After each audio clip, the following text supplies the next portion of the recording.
Saudara, di kawasan Toba Samosir, Sumatera Utara bisa jadi salah satu destinasi wisata keluarga.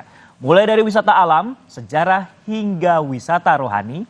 Dan kalau dalam sehari, wisata mana saja yang bisa dikunjungi? Berikut ini perjalanan jurnalis Kompas TV, Masni Ramawati dan juru kamera Ian Faris di Toba Samosir.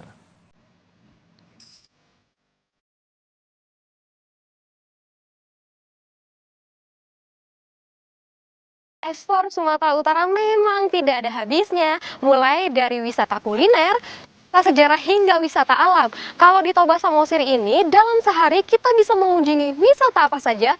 Yuk ikuti perjalanan saya.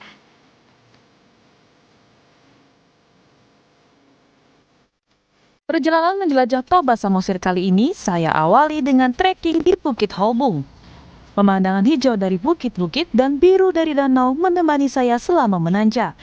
Dari atas ini, Anda bisa melihat keindahan Danau Toba sekaligus bukit hijau yang mengelilinginya. Harga tiket masuknya sangat murah, mulai dari Rp5.000 saja. Di puncak ini, wisatawan dapat mendirikan tenda dan bisa swafoto prewedding loh. Tapi harus tetap jaga kebersihan ya. Bergeser dari Bukit Holbung, saya akan mencoba wisata rohani. Kali ini saya akan ke Patung Kristus Penyelamat.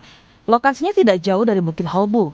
Dari Bukit Holbung tadi, kita bisa melihat jelas Patung Kristus dari ketinggian. Patung Kristus Penyelamat di Bukit Sibea-bea ini memiliki tinggi 61 meter, lebih tinggi dari patung Yesus di Rio de Janeiro, Brasil. Bagaimana? Sudah seperti di Brasil, bukan? Ayo, temani saya bergeser ke destinasi akhir. Kali ini saya akan wisata sejarah. Kurang mantap kalau rasanya tidak ke Samosir belum wisata sejarah. Saya mau mencoba menari tortor bersama patung si Gale-Gale. Kita menari menggunakan kain ulos dan ikat kepala bernama sortali. Menarinya tentu bersama patung-patung si Gale-Gale.